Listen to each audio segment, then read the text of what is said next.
రాజన్న సిరిసిల్ల జిల్లా వేములవాడ పట్టణంలో గాంధీ జయంతి వేడుకలు ఘనంగా నిర్వహించారు.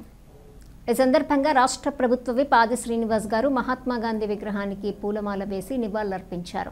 ఆయన మాట్లాడుతూ గాంధీ గారి అహింస సత్యాగ్రహ సిద్ధాంతాలు దేశానికి స్వాతంత్ర్యం సాధించి పెట్టిన గొప్ప ఆయుధాలని, నేటికి యువతకు స్ఫూర్తినిస్తూనే ఉన్నాయని అన్నారు.